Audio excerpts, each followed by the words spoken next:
Good morning, everyone. Welcome to the Newport Beach Chambers Wake Up Newport program this morning. It's great to see all you students up early. No coffee in your hand? That's all right. It stunts your growth, right? That's what they told me. I'm Alberto Sandoval, Senior Director of Community and Government Relations at UCI. Any of you students going to UCI? You should apply. It's a great university, right here. So is Cal Poly. It is. Anyhow, before we get started and our speaker, let us turn it over to the Biz Mayor, Steve Rosansky. Good morning, everyone. I'm Steve Rosansky, President and CEO of the Newport Beach Chamber of Commerce, and welcome to our October edition of Wake Up Newport. It's great to see this room packed full. We haven't had this many people here since it's been a number of years, so thank you all for coming. We got a great program this morning. Before we kick off, though, I do want to introduce a few people that have joined us this morning. So we have two former mayors and good friends of mine, Rush Hill and Tom Edwards. We have the head of our Harbor Patrol, Paul Blank. Paul, over here. It's not Harbor Patrol, it's Harbor Department. Harbor Department, head of the Harbor Department. Okay, I was having a senior moment there for a second. With us this morning as well is Paul Watkins. He's chair of the Library Board of Trustees, back there. When are we building that new lecture hall? We need a bigger room. Okay. Next to him is Dorothy Larson. She's on the Library Foundation. Former chair of the Library Foundation. With us from the Civil Service Board this morning, Brian Moore. They work closely with the police and fire departments. I think, aren't you the police and fire designee on the board now? Yes. Well, you must be because you took over my sister and she was, so very good. Pierre Swan, Irvine Ranch Water District. Good morning, Pierre. And then, as I typically do, we have two people here this morning running for city council. Three? Oh, who else walked in? Well, let me see how I do, yeah. So who can vote in this year's election out of you? I know, not the old folks. Any of the young people can vote yet this year? No? A couple? Okay, voting is very important. We got a big election. Make sure you vote. So with us this morning is Jim Mosier. Jim. As I mentioned earlier, my sister, Robin Grant. She's running unopposed, so everybody vote for Robin Grant. And who, is there a third one? Oh, where's Amy? You must have snuck in. Oh, Amy Peters. Good morning, Amy. So I think that's it. I guess the last person I want to introduce is not really a person. It's the DECA Club from Harbor High School. Welcome back, DECA. Although there is a person maybe associated with that. Sheridan Hurst back there is their program director. Stand up, stand up. Sheridan reached out to me about a month ago and said, we'd like to start coming back to Wake Up Newport. I said, fine. Usually we get 20 or 30 students from DECA coming. I think we've got 80, 90? Yeah, there's a lot. But you're all welcome. Certainly come back next month. We're going to have Grace Leung, our city manager, as our speaker. So that should be very interesting. So that's all I have for right now. I'll have some announcements at the end. I'm going to turn it back over to Alberto, and he's going to introduce our speaker. Thank you. So I did a little research. I come from a research university, so I better do that. The police on their website have some great information on the work that they do, the men and women who put the badge on and take care of us. But I wanted to read to you something that they had posted. Every day and in the small hours of the night, we put on this uniform and face whatever the shift brings our way. We do it without hesitation because it is our calling. It is our purpose to protect and stop those who would do harm. Because when our community needs us day or night, rain or shine, we are here to answer the call. So this is what they do and our wonderful chief leads this group of folks. Chief Jon Lewis is the 10th chief of police in the Newport Beach Police Department's history, assuming office in March 2016 after successfully working his way through the ranks. He graduated with honors from California State University, Long Beach, go Beach, with a Bachelor of Science degree in Criminal Justice and Speech Communication, and also holds a Master's of Arts degree in Criminal Justice from Chapman University. He is a graduate of several advanced law enforcement training courses, including the Sherman Block Supervisory Leadership Institute, as well as the Commission on Peace Officer Standards and Training Command College, where he was selected as class speaker. He has authored 2 university-level textbooks with criminal justice and selected as adjunct professor at Golden West College's Criminal Justice Training Center and California State University Long Beach Center for Justice Research and Training. The department has developed innovative wellness initiatives in collaboration with national experts, fostering morale, productivity, and unparalleled police service. Chief Lewis holds executive leadership positions at the local, county, and state levels. He and his wife, Darcy, have 2 children and reside in Orange County. Please welcome our chief.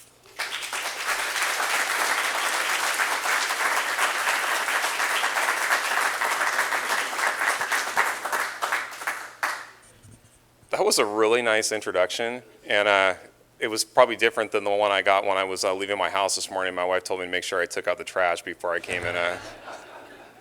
But so thank you for that. Thank you everybody for being here. Thanks for your attention this morning. I know it's early, so I will do the best I can to keep your eyes open here, keep you engaged, and we're gonna have some time for some questions afterwards too. So I tell people too when I give these conversations and have these talks every once in a while, I get these questions, there's for a friend, a friend. It's fine. I'm not going to ask. I believe it's a friend, and I'm not going to judge. So we can ask whatever questions we want, and I believe that it was your friend that's asking. So let's get started here. I want to talk a little bit about us as a police department, some of the things that we're working on, and then sort of what the role of police chief is like in any community. So we'll do that, and then we'll have some time for some questions. So I thought what we would start off with is just a quick video of our police department, of our people, and what it's like for life on the street in Newport Beach.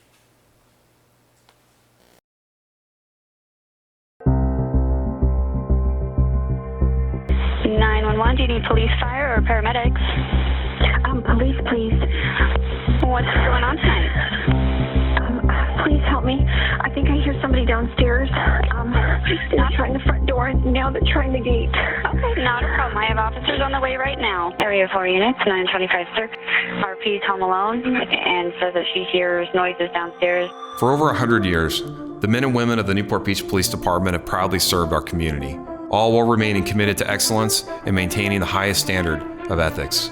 We've managed inevitable change and welcome challenge with creative solutions that are prudent and consistent with our community values.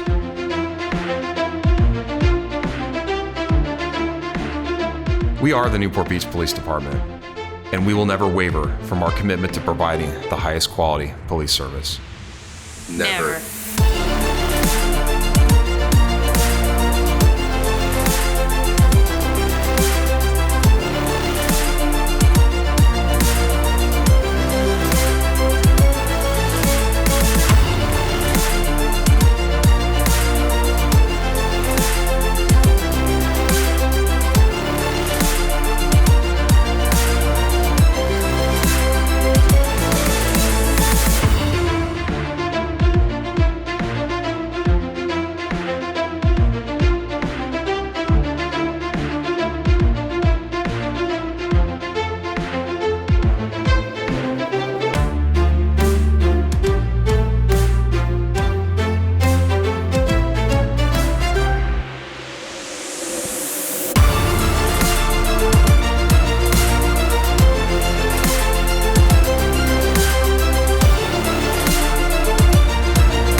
the radio right now, and they're letting me know that they don't see anybody, and it looks like your house is okay.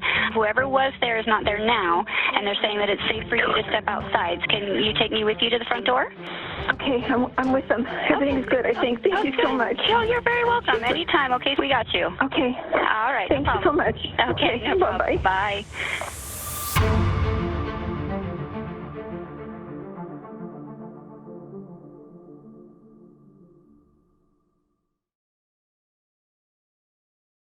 Proud of our people. And the reason why I'm showing that video is because it gives you an idea of what really goes on in a police department. Everybody thinks about, well, hey, this is the police department. It's full of police officers, which it is primarily. But there's a lot more that goes on there. It's not just our officers on the street. We have a whole bunch of other responsibilities that we take care of. We're a full service police department, which is a pretty special thing. I think we're right sized for this community and how we to meet our service level demands, which I'll talk a little bit about. And I think it's important for me to point out too, since we've got folks that are interested in business. So what's different is, for us as a police department, we're running a business, but there's no return on our investment here. There's no ROI with the police department, right? I mean, there's really what we do is we deliver service, and we do it through people. So it is a people business, and I throw these numbers up here just to give you an idea of what we of how we get this done, and how our people are the ones that make this happen. Our budget's about $72 million, and it's to pay for folks to deliver the highest quality police service. And we do that with our paid employees. We've got about 231 full-time folks. So those are our officers, but then those are also our dispatchers. You saw our jail in there, our crime scene investigators.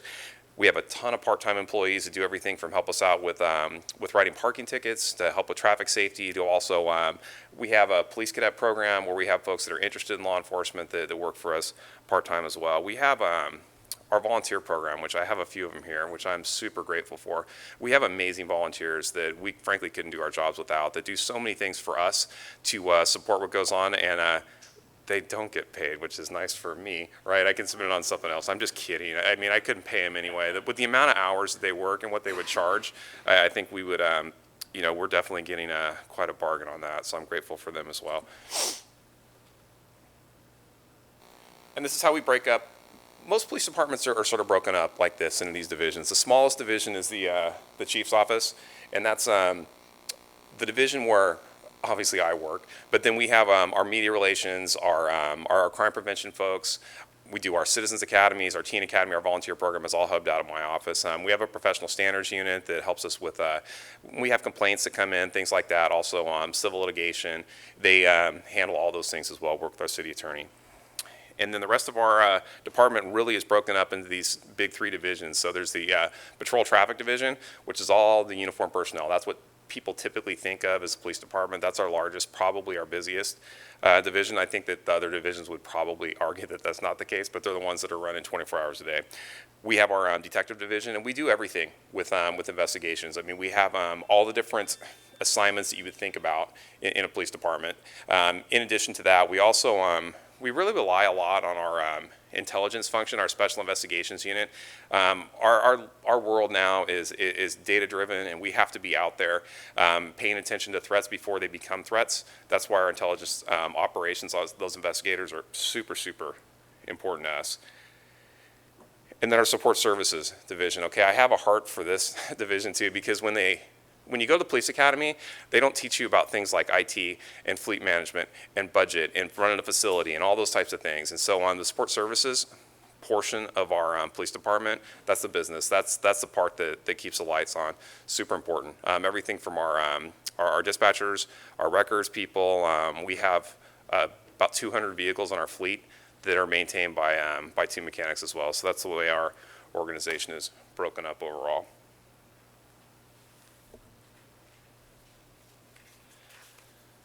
So I've told you about, okay, well, this is how much money we have. These are our people. This is how we do it. And so the question becomes, okay, well, how are you doing, right?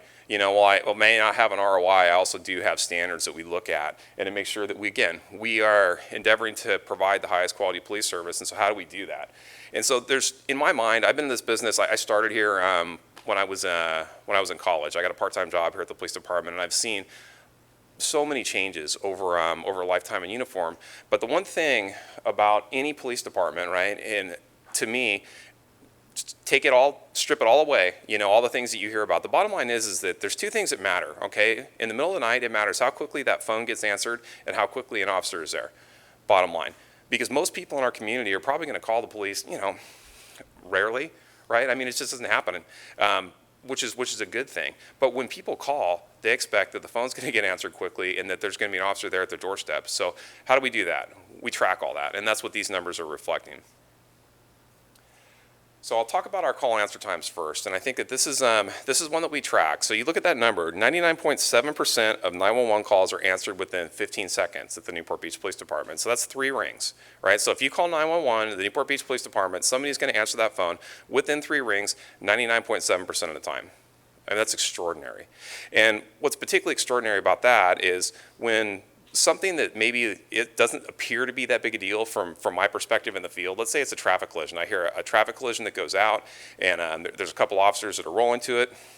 There may not be a whole ton of radio traffic that's going on about this, but if it's a traffic collision at Jamboree and Pacific Coast Highway, there's going to generate hundreds of radio calls.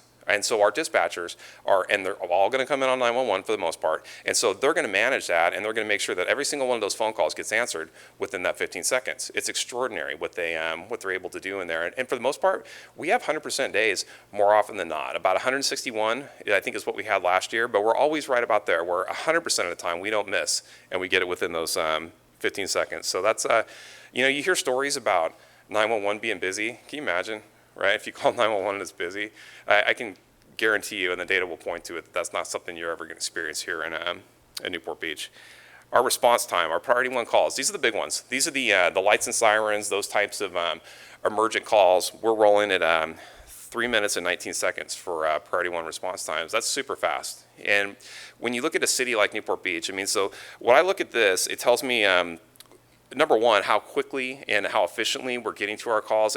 But I also look at that and it shows me how we are deploying our resources. Do I have enough police officers out at a certain time? Do I have them in the right geographic areas to be able to respond quickly to things? And you look at this city, it's pretty spread out. I mean, we're about 35 square miles if you include the bay and the water, right, which we have to when we're looking at how we respond to things. I mean, so think about getting from the Wedge to Newport Coast on a Saturday during summer, right? I mean, you're talking about maybe what could be a 45-minute experience, right? I mean, so we have to factor these things in. And so to get to that number, a lot of times we're faster than this. So again, this is an average, but we'll end up, and there's some reasons and there's some ways that we do that. But again, this is, these are super fast numbers. You'll hear chiefs talk about response times. You'll hear, 7 minutes, 9 minutes, sometimes 11 minutes to priority 1 calls and maybe some different areas throughout the state. So 3 minutes and 19 seconds is fast. It's one of the fastest in the county, and particularly with what we're dealing with here in Newport Beach, I think it's something that we can really be proud of, staying at that number consistently over the years. Our service demands. So these are numbers from 2021. Our service demands were down a little bit over 2021, coming off the pandemic. So these are CAT events. These are computer-aided dispatch events, right? So this is every time we get a call for service, a police officer does something. It's reflected in that number there, 97,000. We're about 100,000 roughly a year, 101, 102,000. A little bit down in 2021. So not necessarily representative of what we see year over year, but still, 266 events per day that we're sending police officers to, and that also includes some of our other support functions as well. And then our arrests. It's this number actually is a little bit down again, coming off a COVID year. We on average about 3,500 arrests per year. Now that's about 10 arrests a day. And people are surprised sometimes when I tell them that in Newport Beach. Sometimes people are surprised that we have a jail, which I think is funny too. They said, "Gosh, you have a jail there?" So, yeah, we do. And we're booking about 10 bodies a day in there. Now, do we, on a Tuesday night in, February, maybe. We're going to be a little bit slower, but seasonally, summer, even now. So right now we're supposed to be having this local summer, but man, it has been so busy. So we're continuing to work year round, and again, we average about 10 arrests a day. Weekends, summer, things like that. We're doing significantly more than that. Sometimes our jail is it's a pretty special place on a Saturday night, so I don't recommend you ever go there. If you want to come down and visit with me sometime, that's fine. But yeah, not as a customer.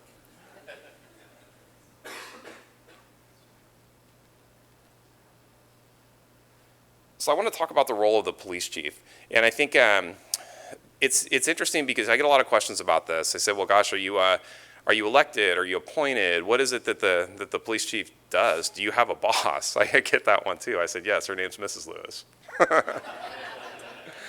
But yes, I do have a boss. Her name's Grace Leung. She's our city manager. And the role of the police chief in this city by charter is I'm appointed by the city manager. I'm an at-will employee. So I don't have a vested property interest in my job. If I'm not doing my job, then Ms. Leung can go find another police chief. So that's I'm the only one in the police department that's like that. Other jobs have a little bit more security attached to them, and there's reasons why we do it this way. But that's the way my function is.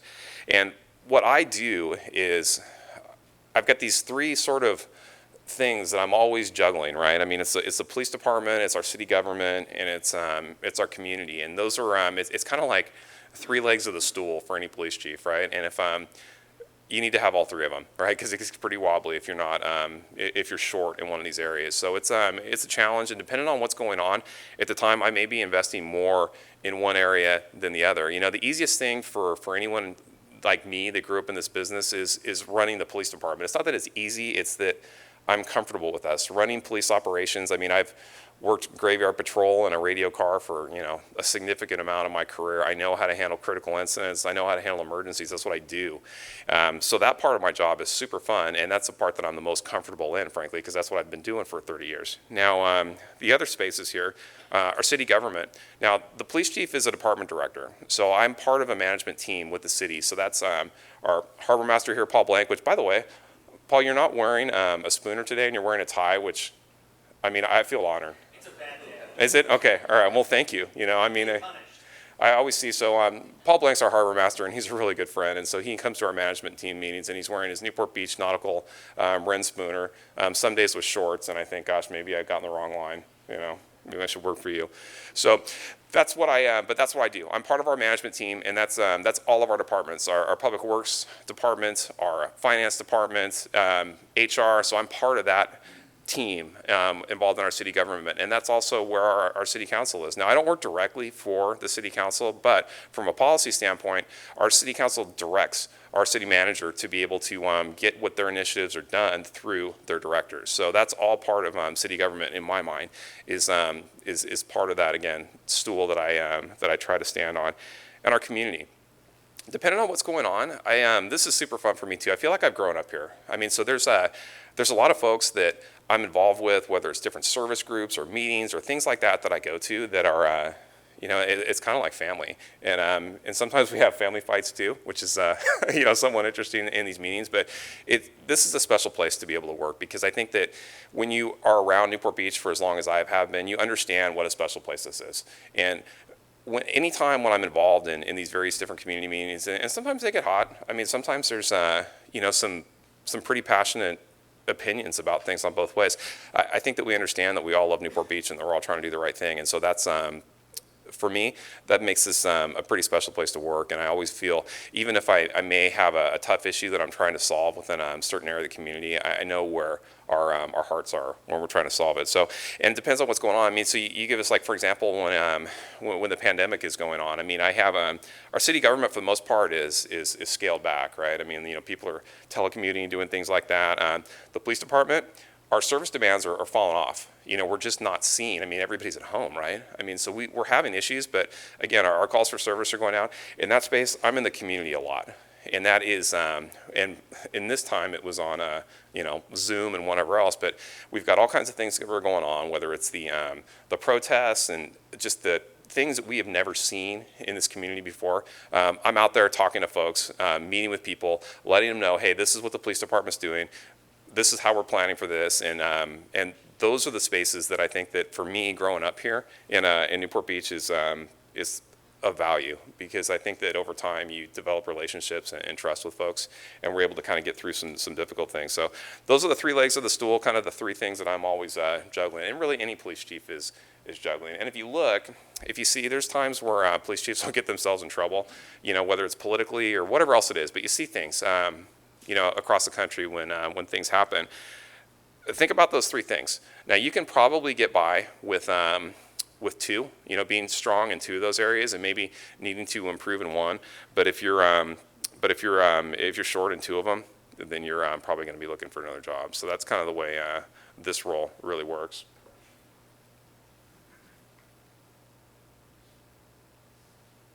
So this is what's on my desk right now. This is literally what's on my desk right now, in addition to some other things. But these are the big ones, and I want to talk about a couple of these initiatives in a little bit more detail because I know that there's going to be some questions about them, and we'll have some questions, obviously, time to talk about that later as well. But I want to talk about our BWOC program first, and this also works into homelessness as well. I'll talk about homelessness real quick, and everybody has an opinion about what we should be doing with our homeless community, and it's one of those ones where it's always seen as, what is the police department doing about homelessness? Well, quite a bit actually, but the police department is not the solution for homelessness. This is never going to be a problem that we can arrest our way out of. It's just simply not. And the reality is that the police have been involved in homelessness in the level that they have because there's frankly been nobody else, to be able to help with this. Whether it's budget cuts or it's politics or whatever else it is, we have at the end of the day, there's a police officer that has to help with what this issue is, and the police department is really not equipped to be able to make meaningful change, in the lives of people experiencing homelessness, because people that are experiencing homelessness, the numbers show us that there's going to be crime that will be related to this, and that's where we get involved, and we're going to hold the people accountable for those crimes. But some of these crimes are because of drug addiction, because of alcoholism, because of mental health, right? Well, a police department is not necessarily the one that you want to be having administering mental health, care to folks, right? I mean, we don't have but we're not doctors, we're not psychologists, and frankly, sometimes in a uniform, we're not necessarily the ones that are the most well received by these individuals in terms of getting them up off the street permanently and getting them into a better place. And so our city we're run by smart, innovative people that are willing to look outside the box, right? And in terms of solving these problems, and this is one of them that we're rolling through. And I really think that with BWOC, I think this is a program that we have here in Orange County that is going to make a meaningful difference in mental health as we go forward. First time I think I've seen it in my career, and we were at the tip of the spear on this in this city, and we had the support from our council to be able to get involved in this. And so really what this is, or if you see this two-person van out there, these are mental health professionals, right, that are out rolling to be able to deal with not just our unsheltered community, but we have issues in our schools, we have issues in our homes. I mean, mental health, you talk to mental health experts, we had the pandemic, well, mental health is the next pandemic, and that's what we're dealing with right now. And this is we're just getting this off the ground right now, and it's making significant, important impacts in our community when it comes to mental health. So if you see the blue van out there, Hope Happens Here, that's what we're doing. We roll out on these calls. So let's say whatever else it's even a domestic violence case, but if it's a mental health related issue, we're still rolling out on these things, but it may not necessarily be one that we're going to impact as a police department. So we call Be Well over, and we'll just hand it off to them. And they have the ability to get resources and to be able to get people linked up to those things. And we can walk away and we can get back to crime fighting because that's what we do. And this is something that I think shows a lot of promise. We're already seeing it, and something that I think that we as a community should be proud that we're looking at this problem in a more holistic way, in a way of really solving these problems going forward. So if you see the blue van, that's what it is, and it's out there right now. They're hubbed out of the police department. They have an office, and they're integrated with our folks. Okay, e-bikes. Gosh, I tell you a funny story about e-bikes. So obviously we're dealing with this, and it's a challenge, frankly, and it's a unique Newport Beach challenge. Well, I should say it's Laguna, Huntington. They're having their issues with it as well. But this is one of these things where this is going to take all of us working together, focusing on traffic safety to be able to impact.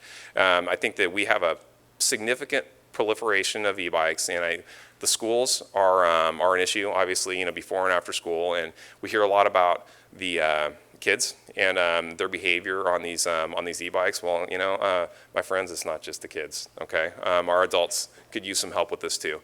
So we are, there's three things that we're really doing. Obviously the education piece, we have to follow the rules of the road on an e-bike. And so there's a bunch of things that we're doing here. And our schools have been super good about letting us get in there, talk to kids and explain to them, the dangers, but then also the accountability behind some of these things. And the schools have also been super collaborative with us. I mean, when you talk to schools, there's instructional minutes that are so very valuable, right? And this is something where I can just walk into, whatever school and take an hour away from our teacher's time. It doesn't work that way. I mean, so this is a very generous gift that they're giving us to have our people in the schools to be able to talk to people about traffic safety, being responsible on our e-bikes. Enforcement, we're out there. We're out there doing these special operations. We're out writing tickets, and I wish we didn't have to, but we do, and we're writing a lot of them.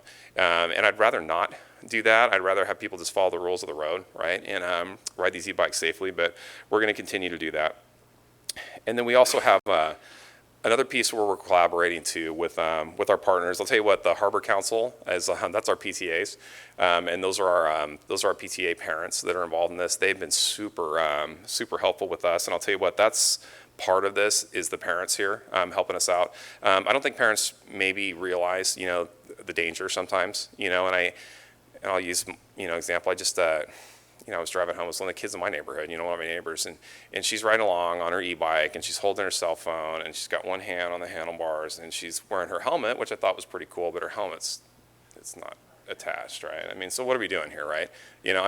So those are the kinds of things that we need to impact here. This is a work in progress. There's not legislation right now specifically with e-bikes. The city has been working on this. I think we're going to see some coming up, but this is a Newport Beach problem. So when you're talking about moving things to Sacramento, and we have a great assembly member who I've done some work with, and we've been talking about this for a long time now, and she says, Chief, you understand, for me to be able to push legislation, I have to work with other legislators in Sacramento, and some of these areas don't have a problem with kids riding around on $4,000 e-bikes, right? I mean, so it's one that we're going to continue to impact, and it's one that I get a ton of complaints about. We hear it all the time.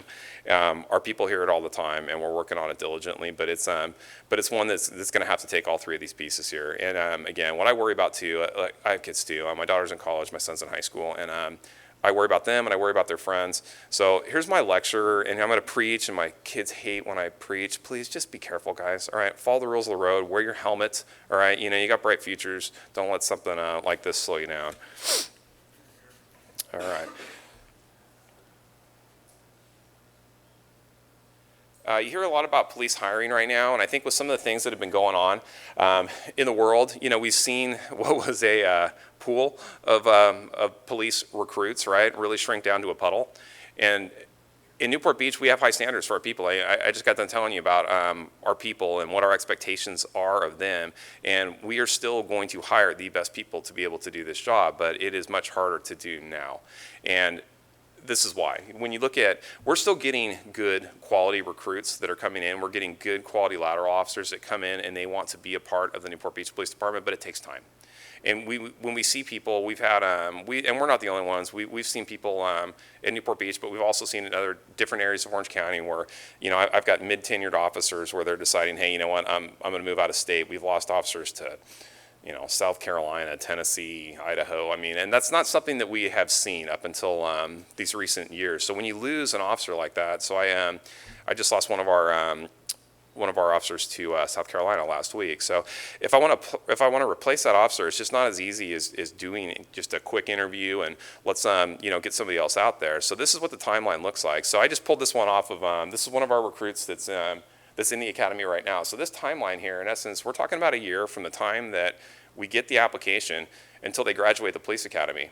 And we haven't even got into a training program yet. And a training program for a brand new officer is going to be, 5-6 months. So this is what we go through. This is the exhaustive process that you have to go through to be a police officer. And we have people that will fall out during all these different steps, whether it's, even the written examination. Our written examination is tough. This is a business where you have to be able to write. You have to be able to write reports that are going to stand up to scrutiny from our district attorney's office, from defense attorneys, from judges. This is what we, so written examination is not something that we take lightly around here. Physical agility tests are pre-background, and so a lot of times we'll get people that they're smart, they can write, they do a good job in the physical piece of it, but then you sit down and you look at folks' backgrounds sometimes and some of the choices that they made, and perhaps they maybe don't necessarily have the maturity, the judgment, self-discipline to be able to do this job, and so we lose a lot of folks. And really, just when we sit down and have a pre-background interview, hey, have you done these things? And if the answer is yes, then they're probably not going to be police officers.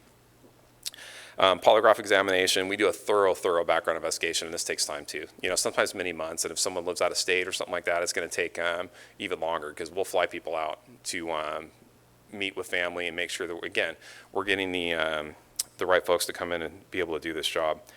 Medical examination, and then you look at pre-academy and then the academy itself, 27 weeks of fun, rest, and relaxation at the Orange County Sheriff's Academy is one that is super important for us, obviously, but we lose people that are going to get through the police academy as well. We go through the Orange County Sheriff's Academy. It is the toughest academy in the nation as far as I'm concerned, and rightfully so. We have high standards for our police officers. We're going to provide them with the highest standard in police training, and that's the Orange County Sheriff's Academy. So, but again, so I lose an officer to South Carolina that's got 7-8 years on, great, well-trained police officer. It's going to take me a year just to fill that one spot. So that's, and you throw this into this environment that we're dealing with right now with police recruiting, so it's a tough, it's tough to be able to keep up. We're doing it. We're fortunate that we're Newport Beach in a lot of ways, but it's still going to be a challenge for us as it is for many other agencies.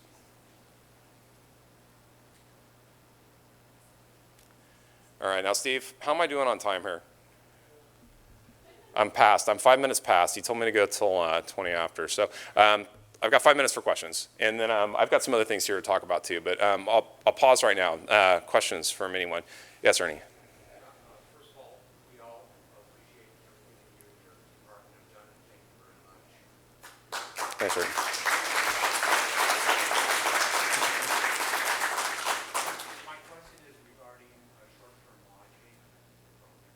So short-term lodging, for you guys, short-term lodging is really, these are our rentals, down by the beach. People will come in for, a week or whatever it is. And, we had, when I came on in the early 90s, the peninsula looked a lot different than it does now. And I think that there's a couple things that have, but really what's been the game changer for our short-term lodging is in 2014, we passed what's called the loud and unruly gathering ordinance, right? And so this is one where, in essence, this is a long ordinance, but it holds property owners accountable for the actions and behavior that occur at their property, right? So if we have one of these things where, there's this completely out of control party, right? And so what we would do before is we would just go back to the same house, but it would be different faces every day because we're renting it to somebody else. What we do now is we're able to hold the owners responsible for the conduct of that's actually going on at the location, and whether or not that's the middle of the night, we will deal with these issues, and then we'll hold them financially responsible for it as well. It's and there's some pretty tough consequences to it, and that has really been one of the things that for us from the police department standpoint has changed sort of the look and feel of things down there compared to the way it was 20 years ago. But it's, we still get the complaints, and it's something that we work quite a bit with code enforcement, and really it's about, owners taking responsibility, and they do, by and large. There are some that we have challenges with, but we've gotten to a point now where we see our property managers, we see our owners that they're not necessarily interested in having the police department calling them in the middle of the night and having to respond down and deal with these problems, so they want to work with us. We still got some work to do down there, but it's seen some significant improvement over the years. My man Phil Betancourt is in the back here, and I'm glad that he's here, okay, because Phil's kind of my man on the street. I think Phil sends me emails, I want to say probably 3-4 times a week, right? And they are what is going on in the world as it relates to law enforcement, and it's from Phil's perspective too, and it's sometimes things that I don't see but are super important for me to be aware of, and so he's sort of like my eyes on the street. And so Phil, please ask me a question I can answer, because I don't know if I read your email this morning.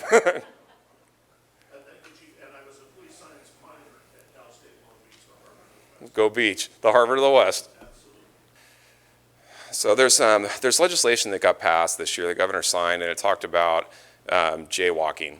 And there's going to be see, here's the issue too, is there's politics behind this, and I'm not so sure I'm going to comment on any of that. But the reality is that when it comes to jaywalking too, there is a section that talks about, like, if you're crossing the street between uncontrolled intersections, that's jaywalking. It's a violation of the vehicle code. But you also have, there's other sections too, whether it's there's sections that govern pedestrian in the roadway and whether or not that is a danger or a hazard. So it's just if we see people that are crossing in a way that's hazardous and is unsafe, there's other sections that apply to that, just not specifically the one that they're talking about. So you can impact it. You just have to. The standard's going to be a little bit different. It's not as clear cut as, hey, this person crossed in this certain area. I'm going to have to show that, okay, well, they crossed in this area and it was also unsafe for them to do it. Steve? Yeah, that's a great question. So there's our crime numbers, which I can tell you our 5-year crime numbers in an overall picture right now are down in Newport Beach. We had last year was a historic low for crime in Newport Beach. You know, we've seen a little bit of an uptick of this year compared to last year, which you're going to see. Again, it was a historic low.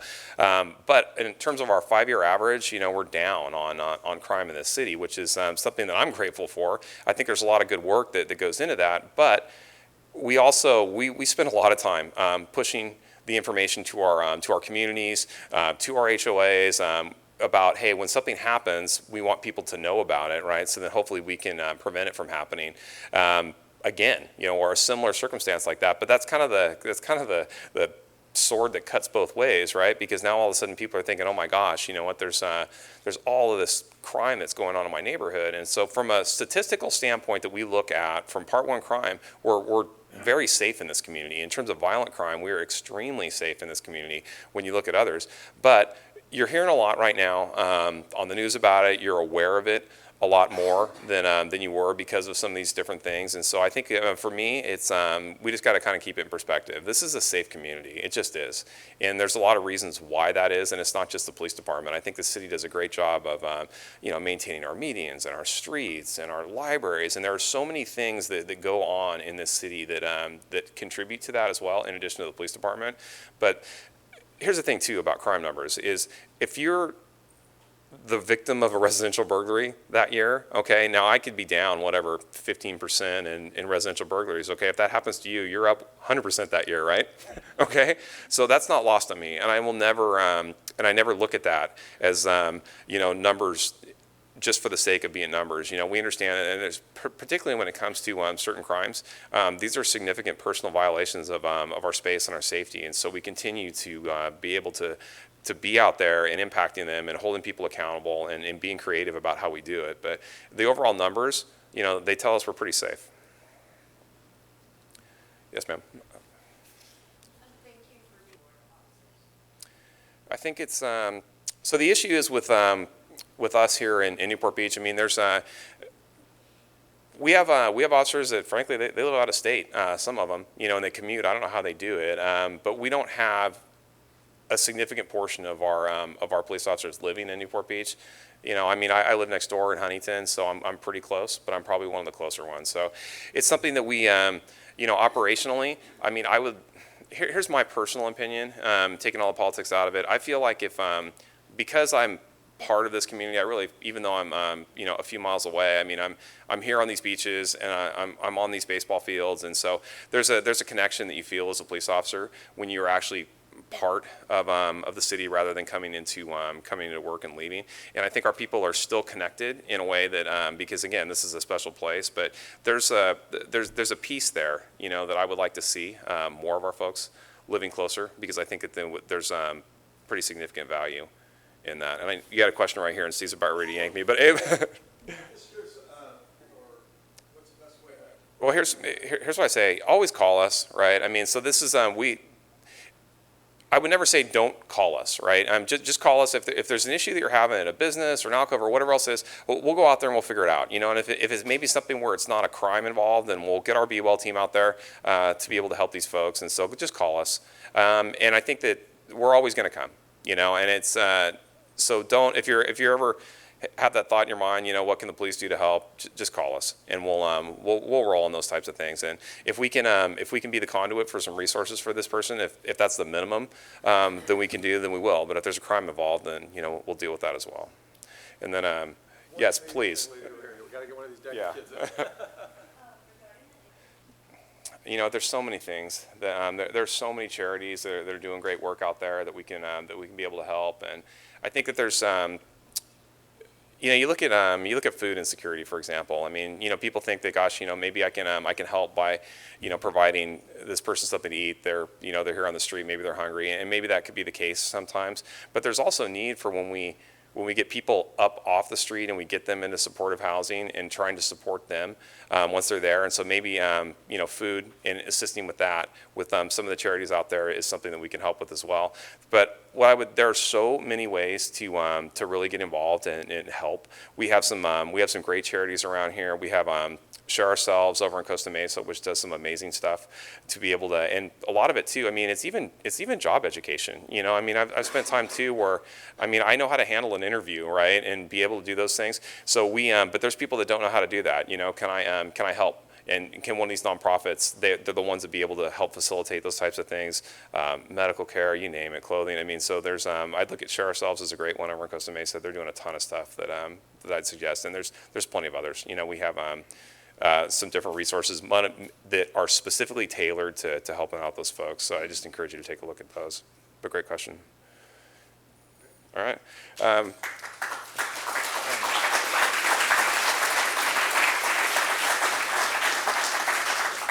So I'm over time here, and I apologize for that, but I wanted to leave you with our vision statement here. And the reason why I wanted to end with this too is if you look at these words here, right? I mean, so we have a lot of companies talk about mission, vision, and values, right? And so when our vision statement here at the Newport Beach Police Department, this isn't something where the chief and a couple of the bosses got in a room with a pencil and figured out something that we're going to come up with as a vision. This is how this was from our organization, from our line staff, right? And so why I'm super proud of this is because I look at the words, I look at what our people do and how they see their jobs, right? And so we'll anticipate the needs of our community and achieve success through leadership, innovation, and unparalleled service. That's the Newport Beach Police Department. I'm incredibly proud to be here, to serve in this community, being a member of this organization, wearing this badge. Thank you for your attention. God bless you all.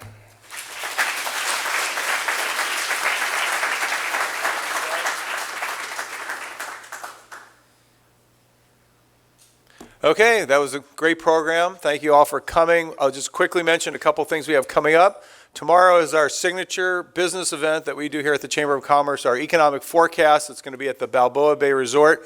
Students are probably not going to be able to come because they're going to be at school, but anybody else who wants to join us, you better sign up this morning because we're going to close down the registration. We got over 300 people coming.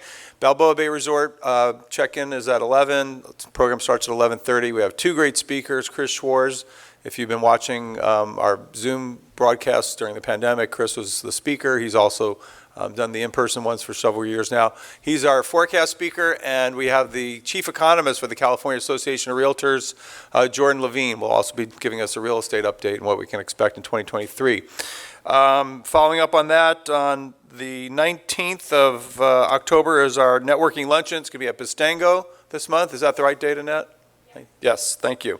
And we're going to be having a tri-chamber mixer with Costa Mesa and Laguna Beach. We'll be cruising the harbor on City Cruises Endless Dreams boat. Probably have 250, 300 people there for that, and that's on October 27th. All these events can be found online at newportbeach.com. And as I mentioned, first Tuesday in November, we're going to be having Grace Leung, our city manager, as our speaker. So I hope you DECA kids will, or young ladies and gentlemen, I shouldn't even call you kids.